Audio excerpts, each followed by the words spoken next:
If you love classic contemporary Christian music and the people that made it, please like this video and subscribe to our channel to help support us and keep us going. This is Stage Right, and I am your host, John Thorne. They say if you die with a handful of friends, you die a rich man. Well, I have several buses full, and I'm very excited to share them all with you.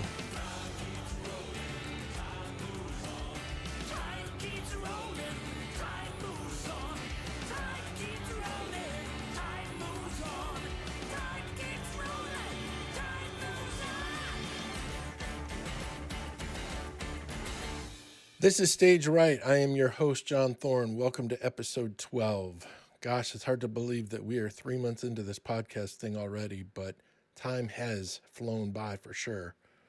I would encourage you to follow us on Facebook if you don't already. And if you do follow us on Facebook, the next time you're there, post a comment. Let us know which guests you like. Let us know how we're doing. Let us know if there's anyone you want to hear on the show. And if they're friends of mine, I will track them down and get them on.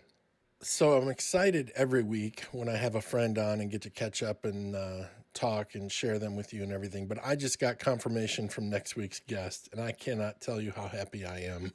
He's recorded or performed live with these artists, just to name a few: Taylor Swift, Emmylou Harris, A.D. Carrie Livgren, and A.D., who was with Kansas, Dave Hope, those guys, Chris Stapleton, Hank Williams Jr., T-Bone Burnett, Trisha Yearwood, and the Pointer Sisters. And the list goes on and on.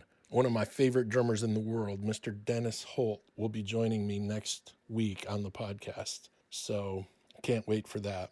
So it's Christmas 2020, and it's been such a bizarre year with the pandemic and everything. And just that's like everybody's just in ground fog. They're just kind of ready for the year to be over. I noticed they were playing Christmas music long before Thanksgiving because people were trying to push 2020 out the door and get to 2021.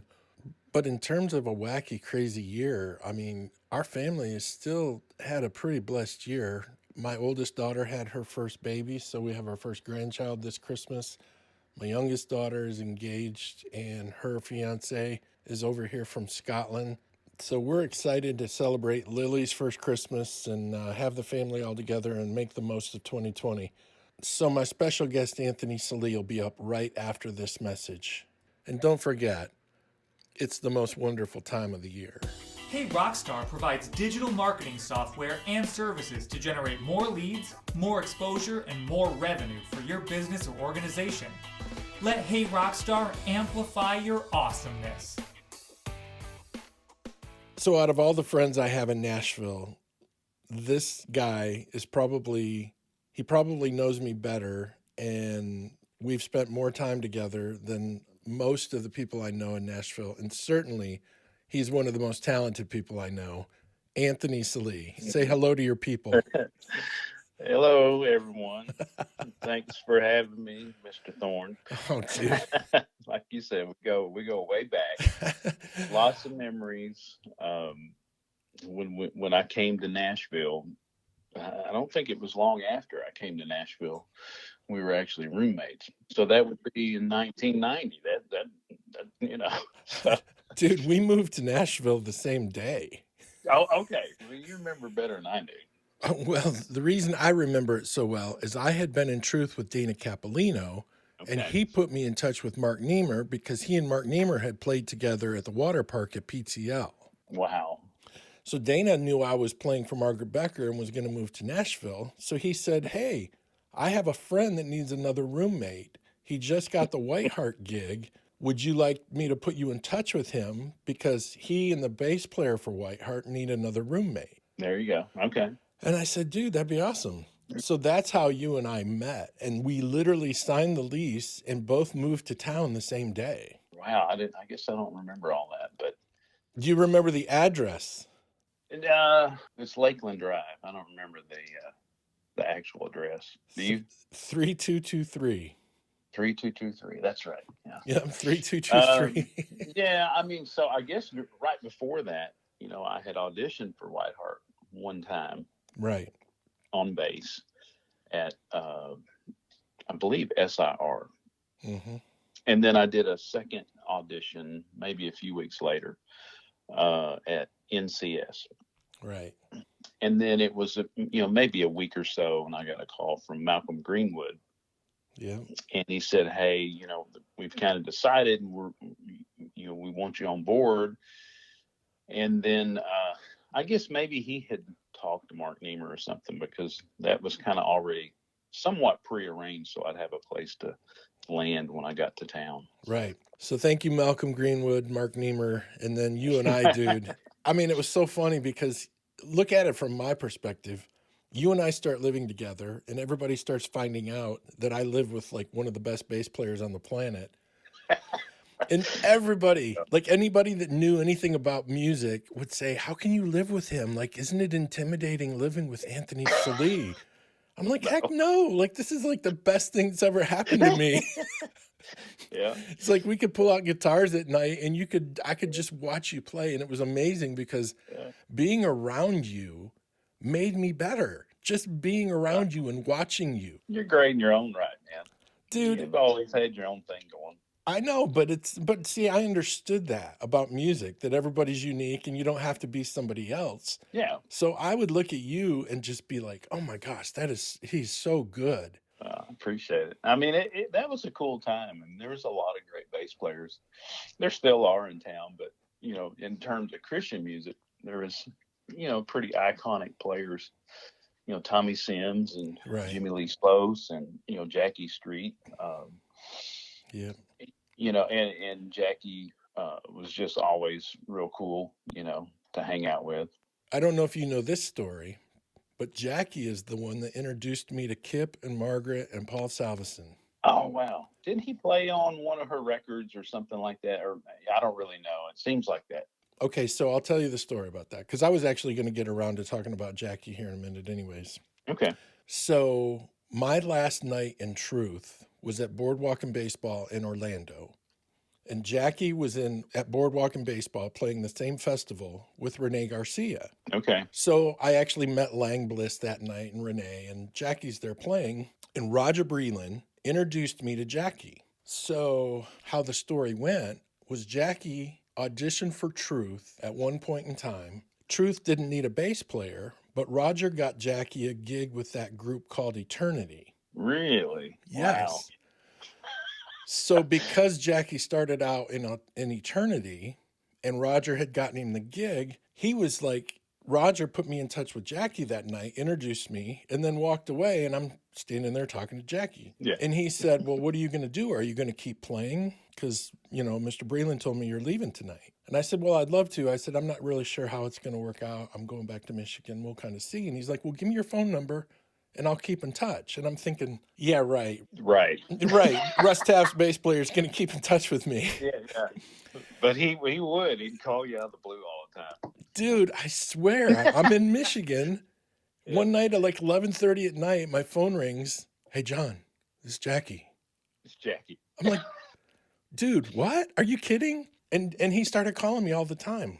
So he called me and said, I'm going to be in Lansing with Margaret.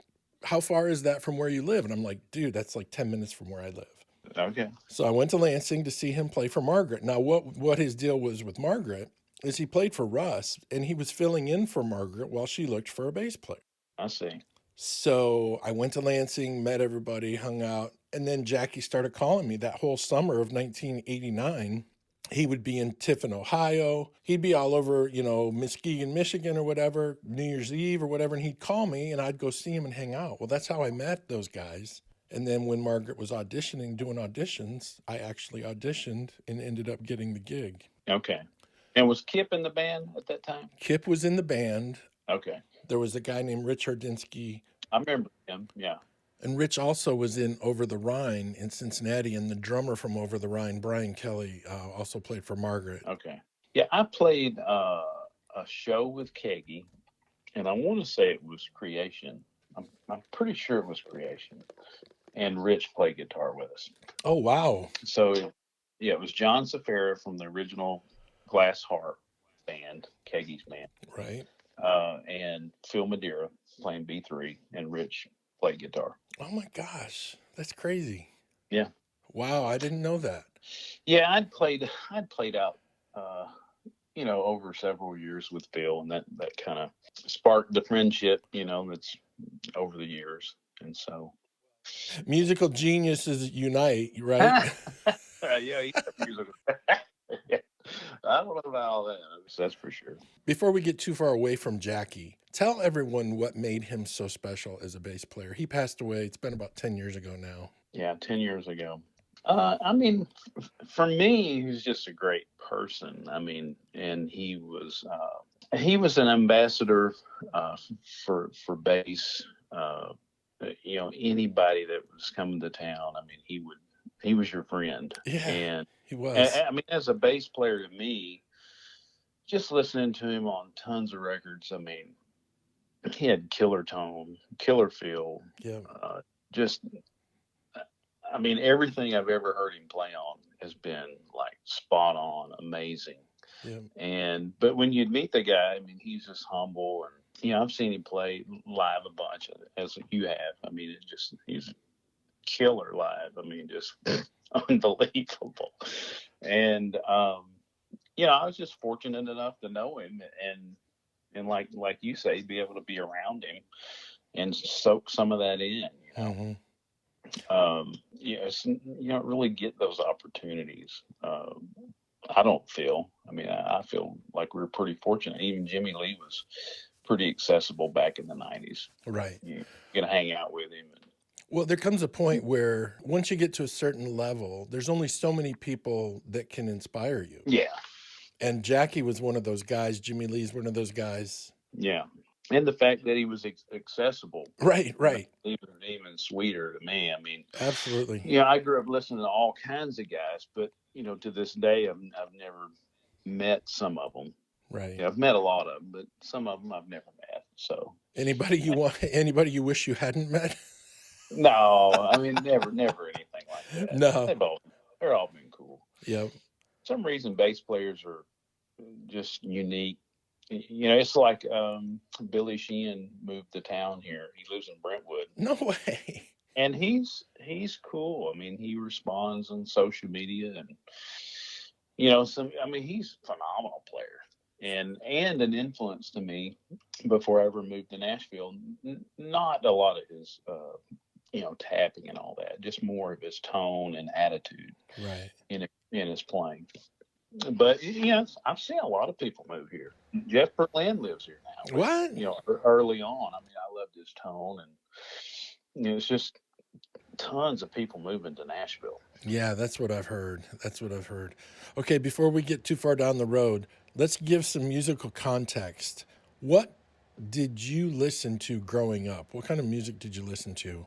Well, I mean, early on, I grew up in Southern gospel style churches from a little kid, right. And I grew up taking classical piano lessons, and I guess my earliest memory of an instrument would have been drums, playing drums in church. Nice. And my dad actually, at some point, and at the same time, my brother Tim, who is an accomplished pianist in his own right, amazing musician, he was taking piano lessons as well. Well, he took that route. Huh. And so my dad really wanted to learn the bass guitar. And I remember it had to have been 76, going to the local music store, Ben Jack's Guitar Center in Fort Smith, Arkansas, which is where I'm from. And he bought a jazz bass. At the time, it was black. It was 75 jazz bass. And he tried to, learn how to play that bass. Right. And, kind of years went by, and my brother and I wanted to form a band. And so some of our friends, we kind of all got together and basically needed a bass player. So I learned how to play bass on that jazz bass. And that's the same bass I play now that I've played on pretty much everything over the years. That is so awesome, dude. That thing sat in a closet until you pulled it out and started playing it. Isn't that crazy? I mean, it's I've literally played it on every single project recording I've ever done. I mean, not every song, but it's been on everything. as far as bass, I think kind of what intrigued me was just I remember getting an 8-track at I was still in elementary school when I started to learn to play bass. Right. And there was I won an 8-track from some kind of prize night or something, and it was Jeffrey Osborne's "Stay With Me Tonight." And I later figure out that that's Freddie Washington, Right. and he's playing a P bass, and that bass line just, I don't know. I was like, I want to learn how to do that. That's great. And so that's where it kind of all began, wanting to learn how to play that kind of style. Then I was introduced to Nathan East, those kind of players, which you saw on tons of artist recordings back in the 80s. And, I just tried to play bass with as many different people in as many different settings as I could find. I mean, I don't think my mom even realizes I was playing it, sitting in with, my mentors in clubs. Right. Yeah, cover tunes and originals and stuff with these people. It's like, there was a band in my hometown of Fort Smith that were very popular and great musicians called Paper Kid. And the band that me and my brother formed, the drummer, Kurt Gaither, the lead singer is Randy Burton, and he was his brother-in-law. Oh, wow. So that was the connection. Right. And so, I kind of started hanging around them. The drummer, Steve Lane, phenomenal drummer. And then the bass player, my mentor is John Davies. And on keys, Jay Lambert. And during that time, I got to become better friends with Steve Lane on drums. And Jay managed a music store in town. And John would go in there, the bass player, John Davies, would go in there to record like his demos and stuff during the day. And he's like, Anthony, I want you to come down and play bass. And in his way, he was just trying to expose me to different things. Right. And, it was through Steve Lane that I met a couple other guys that were doing more of a fusion kind of music. Right. Which I was just being introduced to that kind of stuff. I really didn't have any exposure to any of that. Yeah. And the one guy, he's passed away now, but I've been close with his family. It's Barney Hector. Okay. Phenomenal guitar player. And then David Spicer was the other guitar player. So it was David and Barney, myself, and Steve Lane on drums. And we went to the local recording studio. There was only 2 in town. Ben Jacks had one, and then Sigler Music. And we recorded like 3 or 4 songs together. That was kind of my first exposure of really recording in the studio. And the crazy thing is somewhere around that time, I had gotten the mixes of those songs. And that was the demo tape that I sent into Whiteheart to be considered. Oh my gosh, you're kidding. Audition. How old were you on those demos? I was probably like 19. Okay. Because when I actually moved to town, I had turned 20. Right. Yeah. So it was right in there. And how all that came about is Whiteheart actually came through Fort Smith, played a show. And a couple of my friends, Steve Lockridge, guitar player that was in the band early on with me and my brother, and Kurt Gaither, they had volunteered to help load in and load out for Whiteheart. And they got to talking to Jonesy, the road manager. I don't know if you remember Jonesy. Jonesy. I did 2 tours with Jonesy. Did you really? Yeah. He's a cool guy. Yep. Anyway, they got to talking to him. It's like, the bass player's leaving. They're auditioning people. And what's the guy's name that filled in? Are you talking Arlen Troyer? Arlen Troyer. He was filling in for a short stint. And they were like, well, we know this guy. He plays around here. how do we get how do we get in touch and send a demo tape?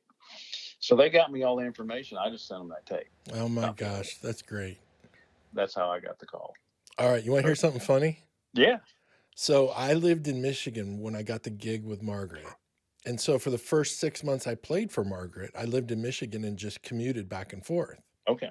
And until you and I moved in together and signed our lease June 1st, 1990. How do you remember that? I love it. All right. So while I was playing for Margaret in that 6 months, we did 2 shows in Florida. We were opening for Whiteheart. Arlen was filling in on bass, Yep. and Mike Radowski was playing drums. And that was in that period of time when they were probably auditioning you. It was. So Mike, I want to say Mike did both of my auditions. Oh, wow. Now, let's fast forward 30 years. I guess for the last decade, I've done clinics with Mike Radowski at the Contemporary Music Center. You're kidding. Yeah, for Warren Pettit. Warren Pettit is the professor over the program there. It's a pretty cool setup of what they do there. I mean, I won't go into all that. Yeah. But we've done rhythm clinics together literally 4 or 5 times a year. Dude, that is crazy. Literally for the last 10 years. Oh my and he's gosh. still a phenomenal player. I mean, great guy. I had those shows that we played with them was really the only time before or since I'd ever heard of him or knew what happened to him. I played out quite a bit with him in town, with Rick Elias. Oh, no way. He played for Rick. Yep. He played, it was basically a trio. It Wow. was Mike, me, and Rick. And Linda would come and sing as well. Now, did you remember that one of the Margaret tours I did, Rick opened on that tour? I did not know that. Huh. All right. So do you remember the day that you asked me, hey, you want to go to Arkansas and help me drive my car back with all my stuff? Yeah. So we ride to Arkansas in your Honda, and we get there and we load your truck up. It's your dad's truck, I think. My dad's truck, yeah. And all the stuff, it looked like the Beverly Hillbillies. You had so much stuff piled up in this truck. Yeah. And there was no air conditioning. And you said, I'll never forget this. All right, you start driving the truck and I'll ride in the Honda, and we'll switch every hour or two because the Honda's got air conditioning and the truck doesn't, and it's June, it's hot. Right. Dude, you never switched.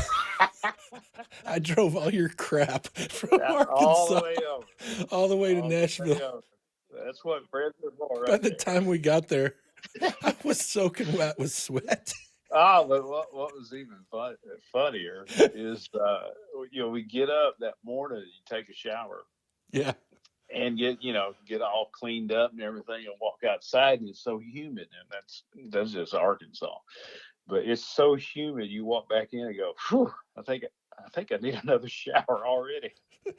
It was when you went back in the house, you started renegotiating with yourself. Maybe I'm not going to switch every hour. Maybe I need that air conditioner. I need the air conditioner.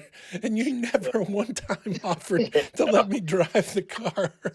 We just kept on going. You kept going. I was trying to be a good roommate. You just trying to be a good roommate. I love it. I just met you, so I'm thinking, well, it is what it is. So anybody I tell that story to, they just laugh and say, yep, that's Anthony. Yep. That's Anthony. Riding in the air conditioning. That's it. No. All right. So it wasn't long after that, you guys started recording Powerhouse. Yeah. Oh, yeah. Well, I mean, I guess, I had been exposed a little bit to the studio, but not on that level. Not with Bill Drescher. Yeah, not with Bill. And Bill was great. Yeah, he was. For a seasoned, like world-renowned producer or whatever, he was just cool to work with. Yeah, he was. For me, I was young and green, and so it wasn't just all an experience of learning. And I had a lot of riff ideas in my head that I would throw out, and a lot of that stuff's on the Powerhouse record. And I got some writing credit on some of the songs. But back then we would camp out at like NCS for a month. Right. kind of perform and write songs all at the same time. Yeah. And then we take them into, during those projects, we'd go to the Bennett house and we'd start the recording process, which was more tracking. And then instead of just, like now, if you're doing a session, you just track and, nail what you're going to get as quick as you can and rack up the next song. It wasn't like that. It was more really fine tuning everything and going back over your parts and overdubbing them and going through all kinds of different ideas and different basses and tones and all of that kind of stuff. And during that process, this is how green I was with Bill.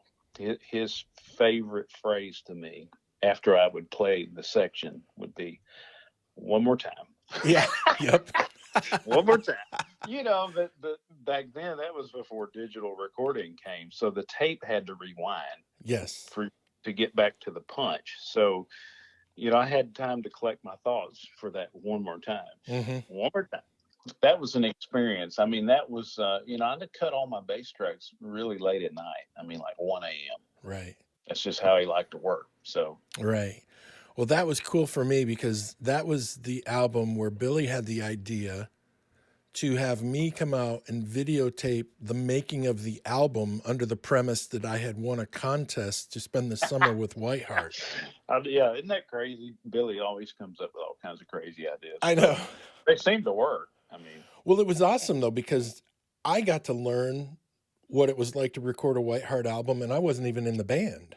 And to be the one to actually videotape the follow-up album to Freedom, I mean, that was just awesome to be around. Yeah, that was just definitely an experience. And then having recorded those songs and then those songs being released and hearing them on the radio was an experience. And then being able to take those songs and wrap them into a tour, right, and play them live, and people liked your work. I mean, it's kind of surreal, really. Yeah.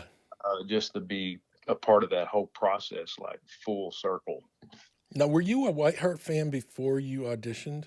I was. I loved Freedom. And I listened to some of their earlier records as well. I mean, I was aware of, Dan Huff, David Huff, right. And Gary Lunn, obviously Tommy, mm-hmm. Chris McHugh. End up working with a lot, not the bass players, but I've ended up working with all those people along the way, which has been kind of cool. Have you had the chance to work with Dan Huff much?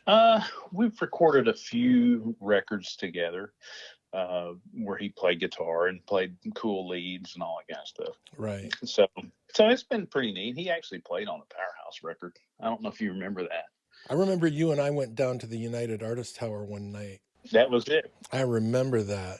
Yeah, I mean, we walked in. He had his LA big rack and Bogner's and his classic Strat. He's always played, and the tones. All I remember is walking in, and all of those tones, because I'd listened to him for years, were coming out of those speakers, and I was like, "Holy, this is it! There's the tones." Well, it takes a special guy to move to LA and become the guy. Yeah. And then move back to Nashville and become that guy all over again. I mean, it's crazy how good Dan was. Oh, yeah. Amazing. Yep. Yeah. Okay, so then after Powerhouse, you guys did Tales of Wonder. We did Tales of Wonder, and I remember in the summertime, because we do one each year. Right. We went in and cut one track at Quad, and that would be Change the Way. Right. We cut one song, and we actually tracked that song, and then we played it live. I remember. So just to see what it would be like, Mm-hmm. Does it translate, all those kinds of things. And then we did the same drill. We went in for a month and wrote a lot, and then went back to Bennett House. And this time it was self-produced, Billy and Mark. Right. And I believe, Brown was involved in that as well, in terms of just the overall production of the record. So he would stop in and kind of give his input. Brown Bannister. I remember on the Tales of Wonder tour, that was when Dave Eckerman hired me to go out and road manage you guys for the first time. So when I wasn't out playing with Margaret, I would get to go out and hang out with you guys. Yeah, A big yeah. shout out to Dave Eckerman. Dave Eckerman. Yep. Lots of people along the way involved in that whole process. I mean, it's hard to put into words how unique and special that time was Uh, because it's not that way anymore. no, I mean, Tales of Wonder was a special project. I want to say, don't quote me. I think every song on there was a number one. Wow. It was that kind of a special project. And I think we all pretty much put our stamp on it. Chris McHugh had come back in and played drums on the whole project except for one song, I believe. Mm-hmm. And that was around the time that John Knox entered the band. Right. On drums. And I believe he had tracked maybe one song on there. Wikipedia says he played on track 10, but I don't believe that was it. I think it was. Was it Vendetta? Yes, I think it was Vendetta. And then that was, I guess, in terms of like taking that to tour, was one of the bigger productions, I think, that really Whiteheart had ever pulled together. Dude, I loved how that show started. Oh, yeah. Raging of the Moon. The intro and the first verse was on track, and then the guys would come in on the first chorus live, and it just would be it would explode. Oh, yeah. It was powerful. Yeah, it was. It was fun playing those songs. I mean, I loved because it was a mix of, the freedom top songs, that everybody loved, and some of the powerhouse, and then all the new tracks. Yeah. From Ted, which was kind of neat. So. Well, I remember when I started going out and road managing you guys, the year before I'd went out and done a Rust Half Tour when I wasn't playing, where I would go out and set up band gear and be Russ's guitar tech. Okay. And the reason I used to do it is I was a huge Whiteheart fan and I was a huge Russ Taff fan, and I'm playing for Margaret Becker. Why wouldn't I go out and watch Whiteheart play every night? Yeah. If it meant I got to road manage, I'll go do that. That's a fair trade. Yeah, I mean, I love playing all those festivals and getting to see all my friends. I remember playing. I want to say that was Jesus Northwest. I just remember it was real cool outside, temperature wise. Mm-hmm. And Russ and John Hammond was there. Yeah. Hollahan on guitar and Jackie. And I think that was the first time we had ever actually played Whiteheart and Russ. Right. On the same bill, the same night kind of thing. Because usually both were headliners, so both would be headlining different nights, usually. Yeah, exactly. And festivals were the best because I'd usually run into you somewhere. We were gone more than we were ever in town. Oh, I know. That was actually what was so awesome about part of this to me, this whole period of time we're talking about. Once you and I moved in together, one of the coolest things is not seeing you at home, but running into you in Sweden. In Sweden, that's right, yeah. I think that was the Globen is where we were. Yeah, I mean, we ran into each other on the road more than we saw each other at home. Yeah. So after Tales of Wonder came the Highlands album. Yeah, we did Highlands. I think Billy and Mark went after a lot of those songs. Mm-hmm. Maybe those carried over. I really don't know. But they had already kind of written some of those songs. And at that point, they really gave me more. They gave me some recordings of the demos, even though we did some of the process like we had done in the past. Right. It was a little bit of a different way of going about the recording.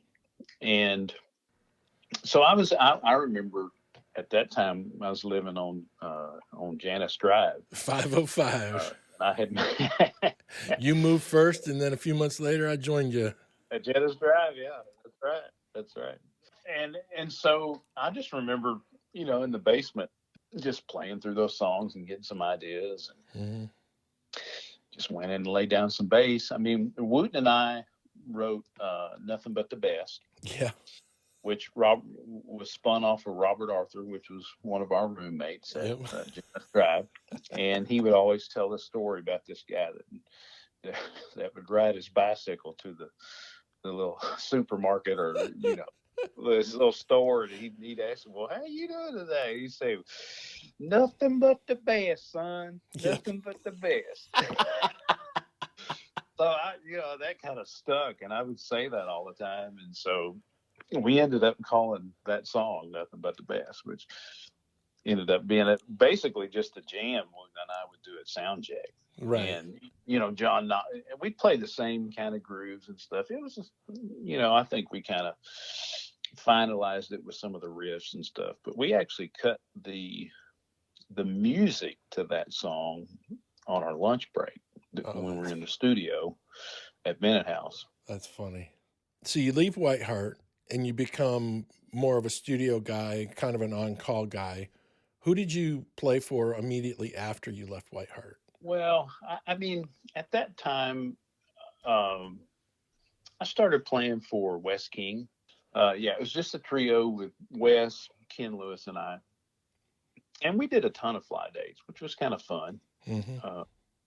I ended up playing some with Kim Hill, with Gordon, Kennedy on guitar. And then I started playing out live. I think it was like a benefit concert at Amy Grant's house. And Phil was there, and I playing with Wes King. Right.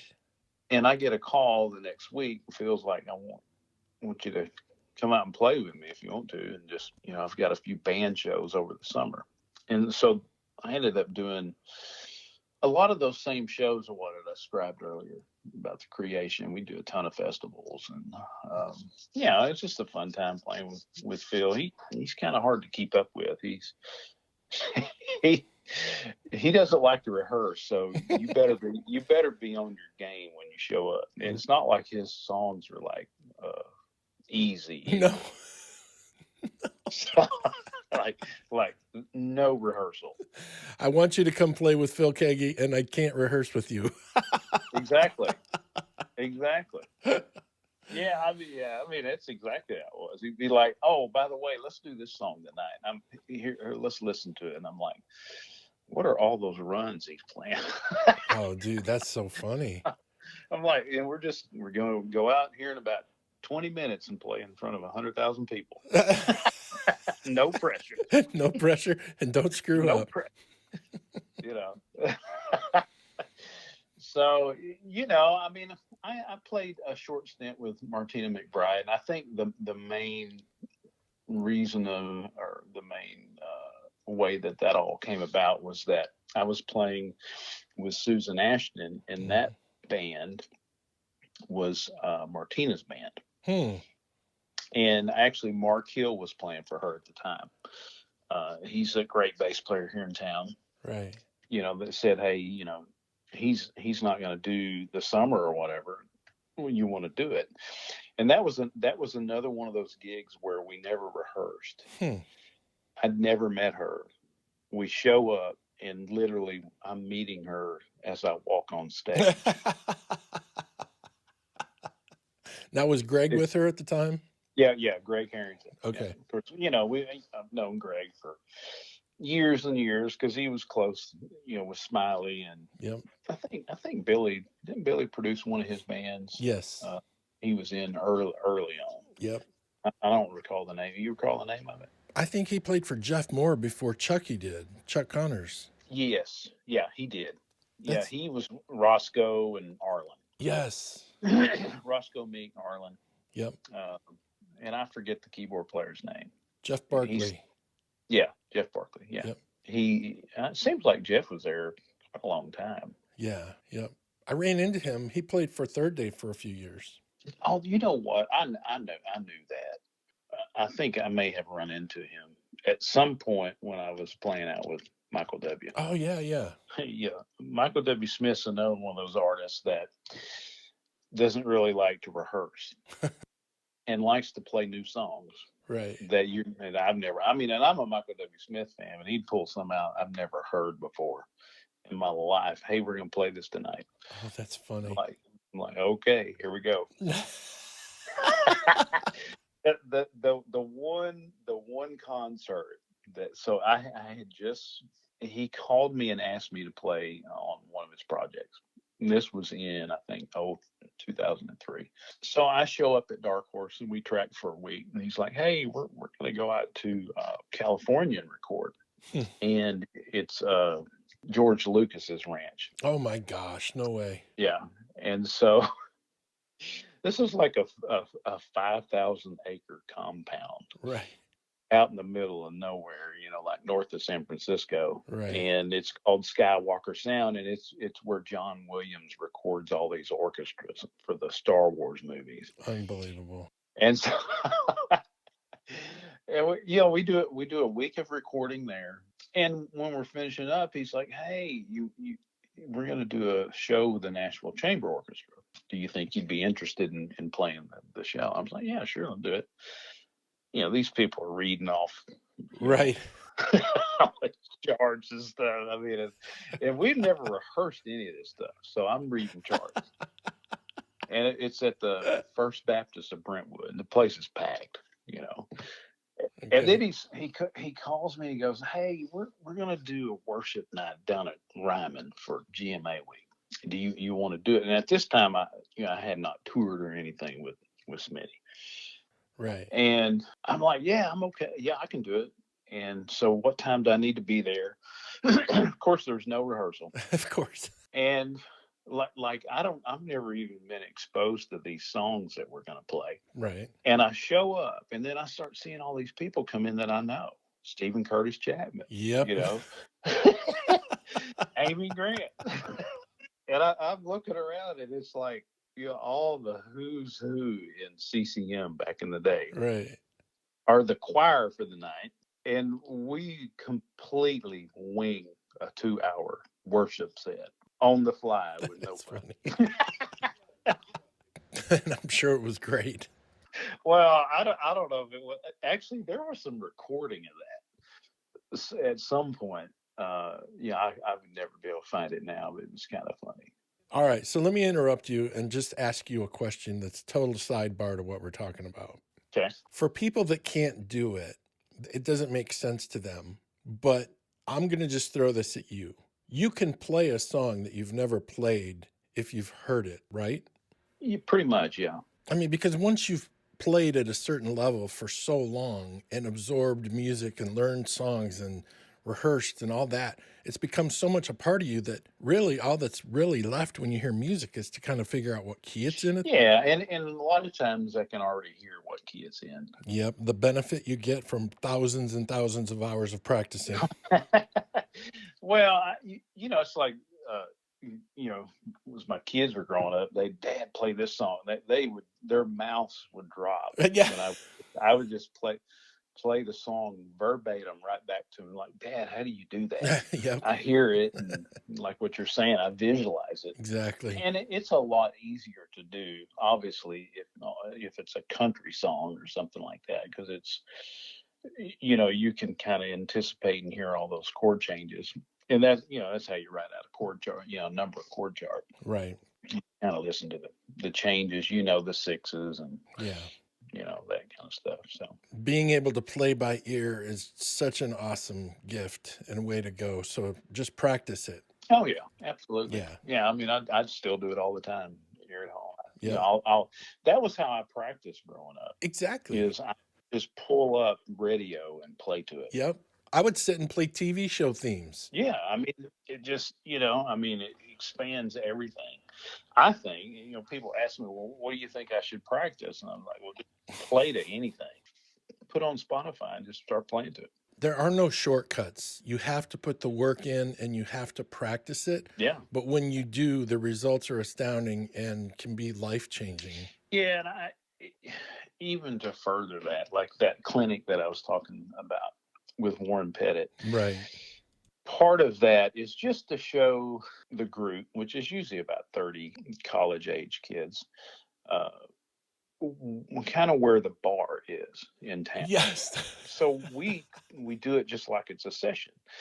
They get up and they've written their song and they perform their song for us. And we write a chart out and then we go back and play it back to them, right back to them. And it sounds completely different. Mm-hmm.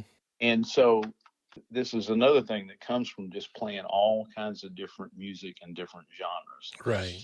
is he'll take one of the courses from one of those songs and say, okay, play it reggae, play it metal, play it bluegrass, play it, and then he'll get them, okay, R&B, funk, James Brown funk, and so here we are playing these same chord progressions in 20 different styles. Right. And, his point is, these guys have been exposed to all kinds of different genres of music. They may not be a master at it, but they can certainly pull it off if they're asked to do that. And then you've got worship bands across the country every Sunday that play 4 songs with 3.5 chords each, and nobody can play the music without chord charts. Well, I tell you, that's what's funny is it like the last one he always chooses is, okay, play that same progression, worship. No way. And of course, it sounds like you two. Right. Yep. I'll tell you a funny story, though. The first time he pulled out and said worship, Mike Radofsky whispers over to me. He goes, "What's that sound like?" Oh, my God. No way. He had never played worship. Oh, he didn't know what it was. Oh, that is too funny, dude. That's great. I mean, he's been exposed to more now. Yeah. So he gets it. Right. Yeah, it was just funny. I whispered back. I go, "You too." He just nods. He goes, I got that. Well, what's funny about that is your response. You too. You too. I mean, that's what it sounds like to me. I mean, yep. most of it. Too much. I mean, there's some unique worship music out there, obviously. Right. Not much. Not much. Yeah. Not enough. Not enough.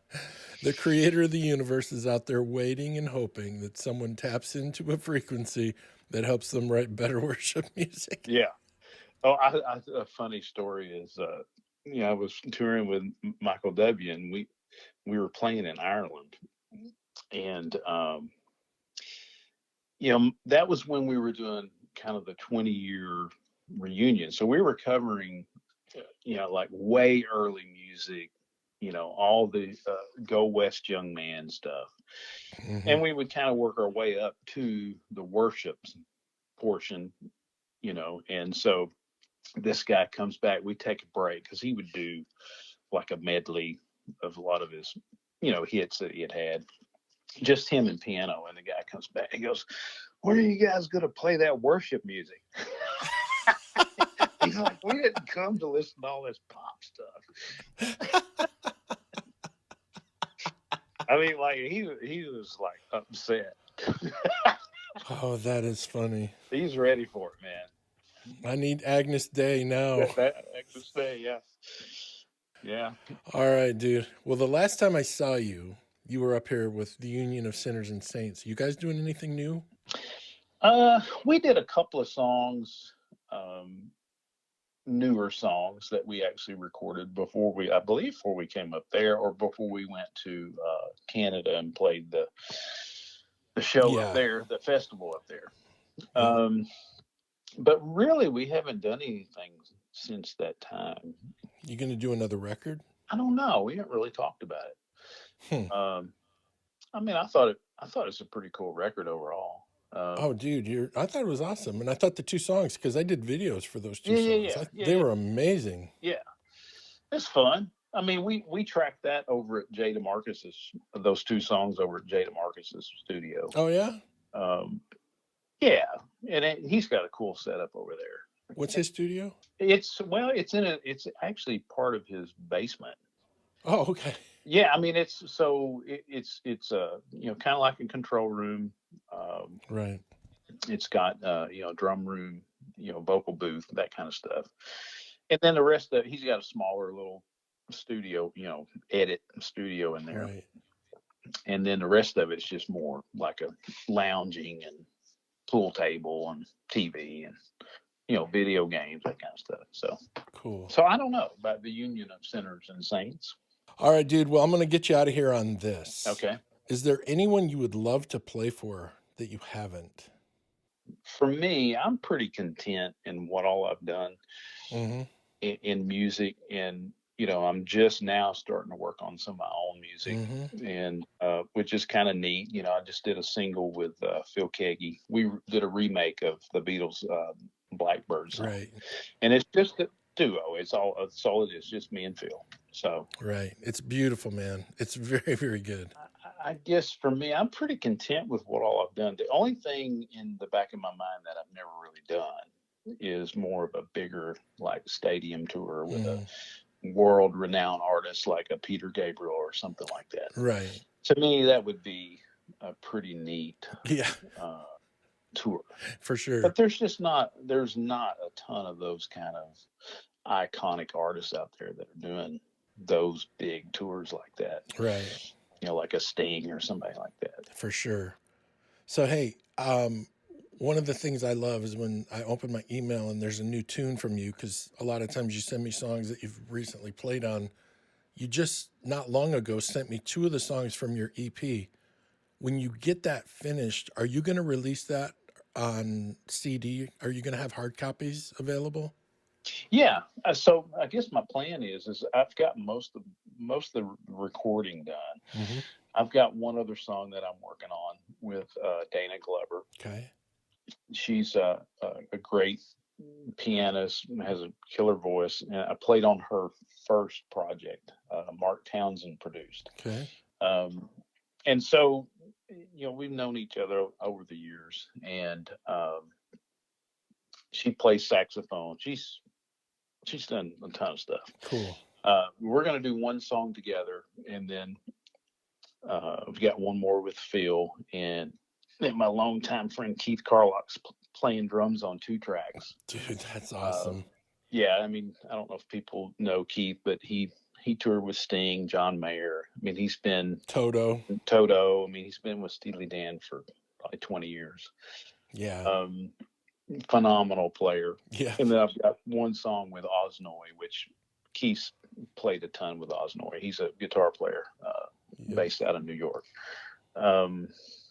So I mean, that's it. I want to release all the songs and then package it up, release it as an EP, and then, you know, have hard copies available. Right. That's awesome. So tell everybody where they can find that stuff, the stuff you have released. So right now, I mean, the first single, Blackbird, you can find it on Spotify, Pandora. You know, obviously it's on iTunes, Right. but you know, Amazon, any digital platform out there. Cool. I think there's like 100 of them that is broadcast out to, so you can find it. Right on, dude. Well, let me just say, for the record, I've told you this 100 times over the years. You are my all-time favorite bass player. Oh man, I appreciate it. I really do. I can't wait for you to get your EP finished, because the world needs to hear a lot more from you. Thank you, man. Thanks for taking the time to do this today. I hope you have a Merry Christmas and a Happy New Year, dude. I love you. Love you too, my friend. See you soon, and stay safe. You too. God bless you. Hey Rockstar provides digital marketing software and services for your church to generate more interest, create more exposure, and reach more people. Let Hey Rockstar amplify the awesomeness of your ministry. And, as always, Hey Rockstar is a proud sponsor of the Stage Right with John Thorne podcast. Thank you for listening today. My thanks to Hey Rockstar. My special thanks to Anthony Sallee for being my guest. Next week, world-class drummer Dennis Holt. Have a fantastic week.